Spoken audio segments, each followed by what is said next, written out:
What's happening? Facts from the Ghost with another hot topic. And before I shoot and dribble with this one, I would like to say hit that like or subscribe button if you approve. And if you don't approve, again, I appreciate you even listening. Taking time out your day to listen. But with that said, let's jump into it. Me personally, I don't know what more to say about this gentleman, this professional basketball player. Is he a good ball player? Of course he is. Is he an elite defender? Of course he is. And basically for me, and I talked about how I feel PJ Tucker is actually a better player or a better version now, I would like to say, than Patrick Beverley. As far as their skill set. And again, for me, and this is clearly my opinion. Again, I could be wrong. Like I said in the previous topic, Patrick Beverley could show me something different this year. He could ball out. He could be that guy that currently right now I don't think he is. But okay, he could change my mind. And again, I could be wrong about him. Maybe there's something I'm not seeing that everybody else, most people that says, yeah, this was a good pickup for the Lakers. And maybe that I'm not seeing what, those people, what most people are saying about that. But again, in my opinion, I just really feel PJ Tucker is a better version than Patrick Beverley. And again, as far as their skill set, for me, PJ Tucker is a much more dependable scorer. And when the game is on the line, I'm talking about in the fourth quarter and not in the regular season. I'm talking about in a critical playoff, say, Game 7 of the NBA, Eastern, Western, whether it be Western Conference Finals or Eastern Conference Finals, and then Game 7 in the NBA Finals. And it came down to they need a bucket to take the lead or tie the game. I believe PJ Tucker is more dependable of a player than Patrick Beverley under those circumstances. So, okay, with all that said, again, this is clearly my opinion. So I don't want people to think I know what I'm talking about. All like that.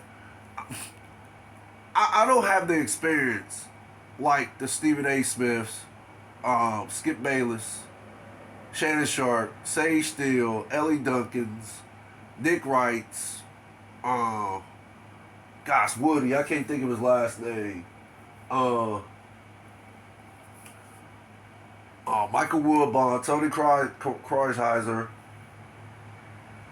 and so forth. Those are big, some of the great analysts I could think of at this point in time. These guys are great analysts. They've been doing this for decades. And again, I know they got tons of accolades. I know that they have awards for their work in broadcasting and and also being active as an analyst. So no, I don't have that type of experience at all. But the experience I do have is I know, and again, in my opinion, I think I know enough about basketball to where I can at least articulate it in a way where my viewers will understand exactly how I'm trying to explain my opinion or why I feel a certain way about certain topics I talk about. So, again, of course, Patrick Beverley. This is exactly why I feel the way I feel about Patrick Beverley.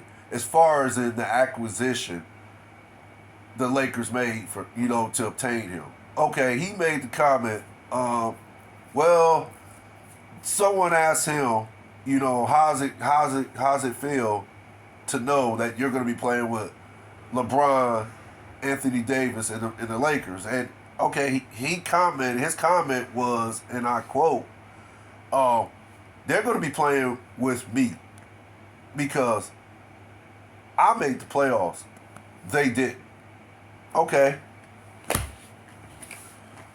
Now this goes back to a comment Stephen A. Smith made about how Patrick Beverley was going to change the culture as far as in holding people accountable.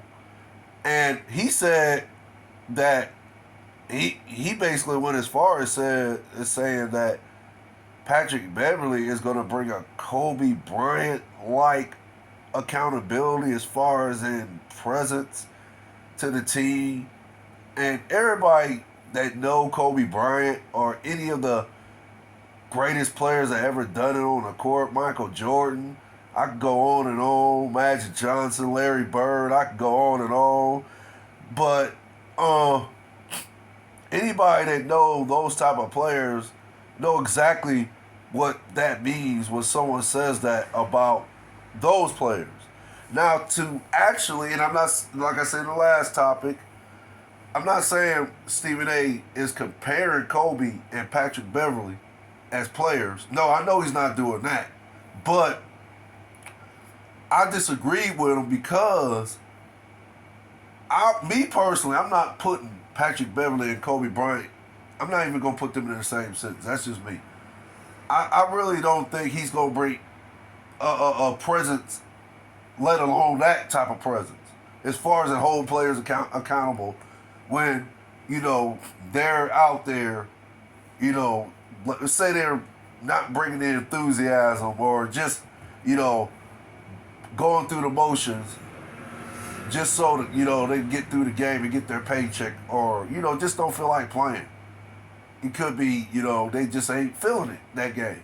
And Stephen A., under his oppression or under the pressure for me was he really think, this is where the acquisition of Patrick Beverley is going to be special for the Lakers. And when players have games like that, and I'm assuming he's talking about including LeBron and AD, that Patrick Beverley is going to get in their face and hold them accountable. Now, for me, again, why would anybody listen to, why would a LeBron James, let's start off with LeBron. Why would LeBron listen to a guy like that? LeBron has 5 championships. LeBron has went to, 9 straight NBA finals. And LeBron is, he has so many accolades. He has so many awards. LeBron is one of the greatest players to ever done it. And he's getting ready, to break Kareem Abdul-Jabbar's scoring record. So he's getting ready to, accomplish that feat. So, okay. Now, again, why would a player of that magnitude want to listen to a Patrick Beverley? What could a Patrick Beverley say to me that, I don't already know and I'm not already, motivated? A player like me, I shouldn't take games off, but I'm kind of entitled to take a game off here or there because of all I've done for the teams I played for and all I've done for the NBA as far as in marketing, the brand, and also, showing integrity as far as in me being the face for the NBA. So why would I listen to a player like Patrick Beverley? Clearly my opinion. I'm not saying I'm right. Now let's go to AD. Okay. Again, why would I listen to a Patrick Beverley? I'm Anthony Davis. When healthy, I'm one of the top, players in the NBA, best players in the NBA. I have a championship ring. Do I have a history of being, staying injured? Yes, I do. Did I make a comment saying I haven't picked up a ball since April the 5th? Yes, I did. But, okay, still, my accomplishments compared to yours is Like it's almost like, why would I listen to you? My accomplishments is far greater than you could ever imagine. You've been on 4 different teams. Okay, why would I listen to you? Okay, now these are your two. Well, gosh, okay. I'm going to assume because I'm not even sure about Anthony Davis, but that's a different hot topic to talk about in a later segment. But basically, let's just say for the sake of it, these are your 2 leaders on the team. Now, they're going to follow these 2. The rest of the team is going to follow LeBron James and Anthony Davis. So, whatever decisions LeBron James and Anthony Davis make, the team going to follow. So, if LeBron James and Anthony Davis come back and tell the team, you know what, this was a bad idea. We're going to tune this guy out. Whatever. Boom, boom, boom, boom, boom. Just pay him no attention. Just like we did with Russell Westbrook. Russell Westbrook was out there, turning the ball over and doing this and doing that and doing this and doing that. Just being a minus instead of a plus on the court. And he was being more of a minus at a higher rate. So that caused us to lose games. So basically, if Patrick Beverley gets out there, okay, we know he's an elite defender. So we know we're going to get that from him on the defensive side of the ball. But, okay, we need scoring too. So, what are we going to do when what are we going to do when we need this guy to score? And he's out there breaking just as bad, if not worse, than Russell Westbrook. Are we still going to give him the, lead way because he can play defense? What good is defense if you can't put the ball in the basket? So, all right. So, yeah, this is just, like I said, clearly my opinion. I believe if that does take place, yeah, they're going to tune out Patrick Beverley the same way they tuned out Russell Westbrook. So, for me, the comment Patrick Beverley made was it was out of bounds. Now, for me, I think like I said, I don't know because I haven't heard any comments from LeBron James or Anthony Davis as far as in how they feel about what Patrick Beverley just said about them, about how he feels they're gonna play. They're gonna be playing with me because I made the playoffs and they didn't. Okay, well, again, for me, if I'm a LeBron James, even Anthony Davis, if a player comes in and we just traded for him and he makes a comment like that, yeah, it's gonna rub me the wrong way. It's gonna make me look at this dude and be like, oh, okay, bro, you're acting like you was the best player on the market. This is like a game changer as far as in us, as far as you being on the team. We're automatically championship contenders. We're going to win it all next year because we simply obtained the best player on the market. And the sad thing about all this is that we're not even though we obtained you on the team, we're still not rated as one of the best teams in the Western Conference. If anything, we're rated either a 7th seed or an 8th seed, and not even an 8th seed, 7, not even that, because there's some saying we probably the furthest we'll probably go is the play-in tournament. So, okay, what difference have you made? The goal, at least for me, is LeBron James is a championship. So, acquiring you, what difference has that made for us as a team? It has not put us anywhere in the stratosphere of the Golden State or the Memphis Grizzlies or the Denver Nuggets or the Dallas Mavericks or the Los Angeles Clippers. And their best players haven't played together in 2 years. They haven't acclimated their system as far as in, having the chemistry and the fundamentals and the proper coaching, the X's and O's. They have not been able to acclimate any of that in the past 2 years. And still, the Clippers are a better team than us. So that's 6 teams I just named that's still ahead of us. Even with you on the team, we're still a 7 or 8 seed. It might not even be that. We might just be a play-in team, some say. So, again, I like to think that comment Patrick Beverley said about, LeBron was going to play with me because I made the playoffs and they didn't. I like to think that comment got LeBron heated, literally. Even far as just throwing things in a closed room, just throwing things against the wall because he's like, this motherfucker, here we go. Now I got to worry about another knucklehead. I already got one on the team. Now I got to worry about another one. Like, what, man, dude. So what if we didn't make the playoffs? It was because of injury for one, and two, I mean, it wasn't like we was trying to make the playoffs. We already knew if we made the playoffs, we was going to be like a one-and-done team anyway, so what was the point?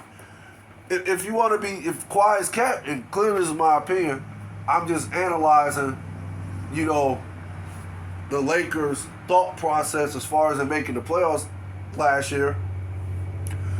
I'd like to think the organization and LeBron and the rest of the team looked at it and said, look, we heard. What's the sense in, making the playoffs? Let's just go ahead, take this year off. Everybody get healthy. Everybody rest, get healthy. Let's see what kind of draft pick we get. Let's see if we can get anybody in a trade or something. Let's see if we can move Russell Westbrook. Let's see what we can do once we take this off season off, and everybody can rest, decompress, whatever. However, everybody's going to get healthy and get on the same page when we come back to play next season, and play for the ultimate prize, which is an NBA championship. We'll see how all that's basically we'll see how conducive that can be for everybody. So,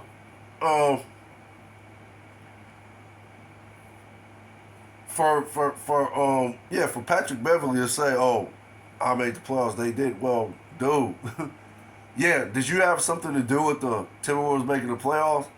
Yeah, you did. I'll give you credit. I think he averaged what? Gosh, I think he averaged 10 points last year, maybe 9, something like that, 9.89 or something like that. Yeah, I think that was his best year, was playing in Minnesota, to be honest. So, yeah, he contributed to them making the playoffs, but how far did they get once they got in? I think they was a one-and-done team. So, okay, you made the playoffs. I believe if the Lakers, LeBron, would have, put more of an effort in, would have been more focused, if would have wanted it like he's always wanted it since he just started his career in the NBA in 2003. I believe he would have, wanted it more. The Lakers would have at least made the playoffs. Yeah, they probably would have been one and done last year too, but okay. So basically what I'm saying, like I said, this is just my opinion, is so what if they didn't make the playoffs? What difference does it make? You made the playoffs. I like to think you was a one and done. I don't think you made it to the second round of Minnesota Timberwolves. So, okay, made the playoffs, one and done. What's the difference? Again, if LeBron really wanted to take the Lakers to the playoffs, I think he could have did it last year. That's just my opinion, because this is the great LeBron James. Everybody knows how LeBron plays on the court. Everybody knows he's a difference. He makes a significant, if not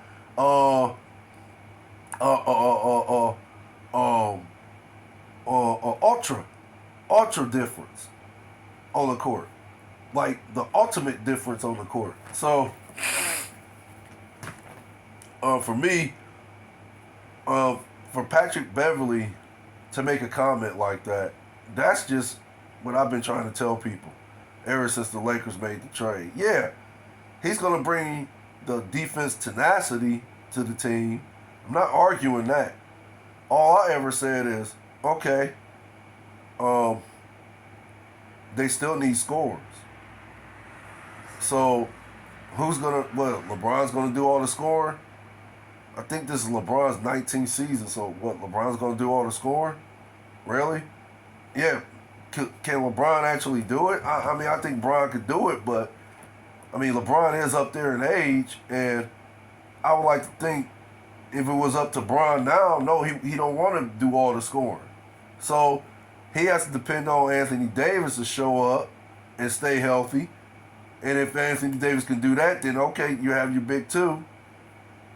But where's your big three? All right, so they still need another scorer, and I still say they need a couple more scorers off the bench.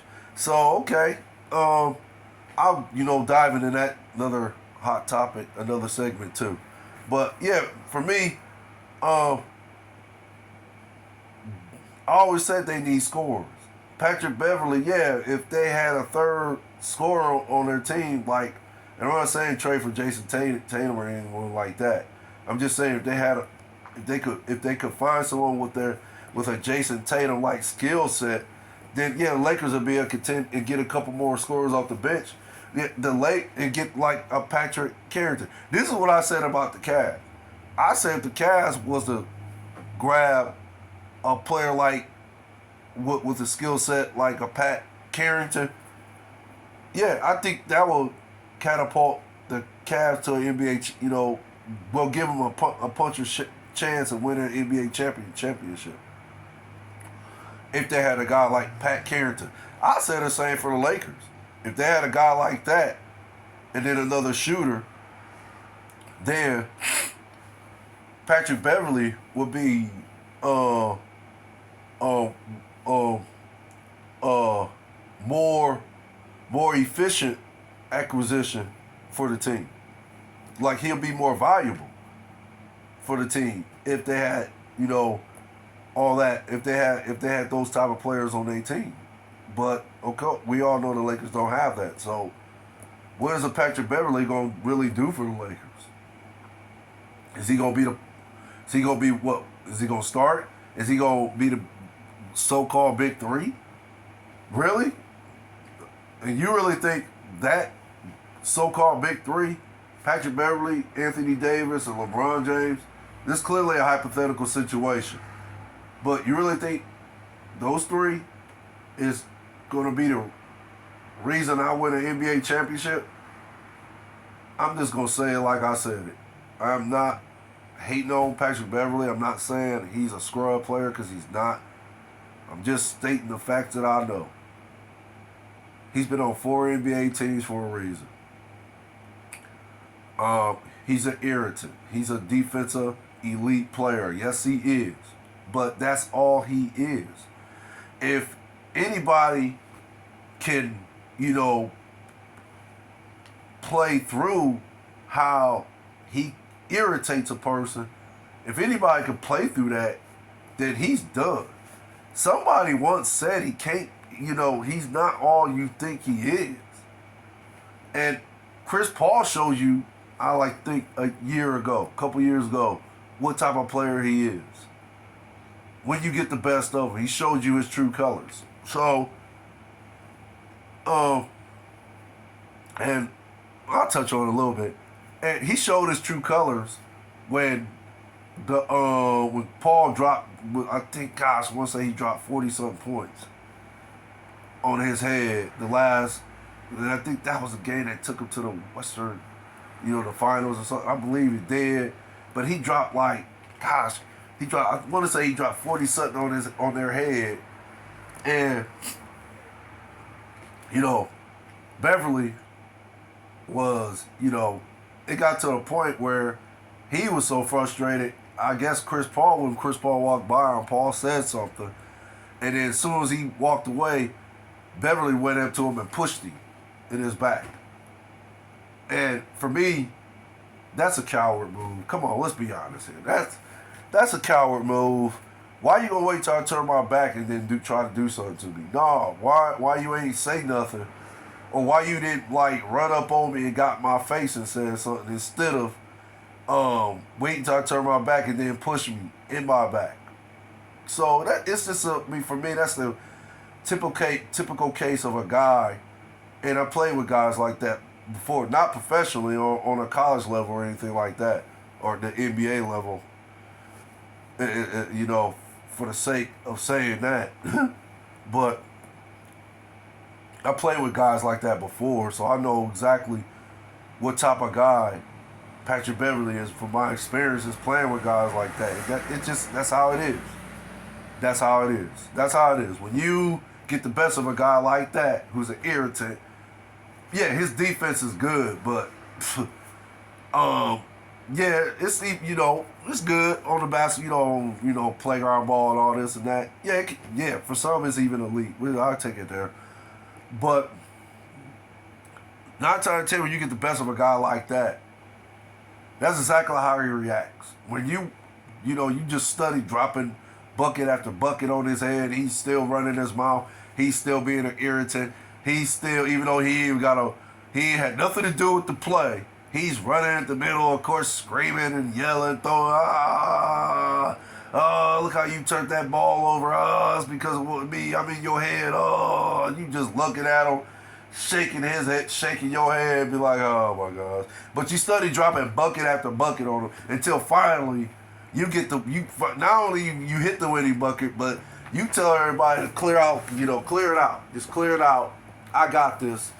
And you take him one-on-one and you score the game winning bucket on him. And then after the game is over, yeah, you look at him, walk by him, and be like, oh, yeah, why you ain't running your mouth now? Oh, yeah, because I just dropped that fucking game point on your motherfucking head. Get your ass off the court. Bam. Now you gonna run up and push it. Because you know why? Because you got the best of him. And he can't handle it. So that's how it is. That's the type of players I played against. And yeah, for me, in my opinion, that's Patrick Beverley. But that's a different hot topic for another segment.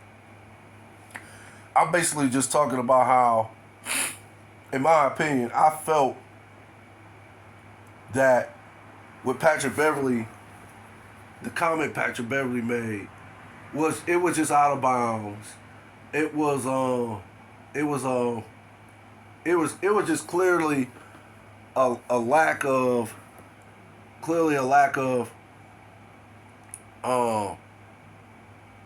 not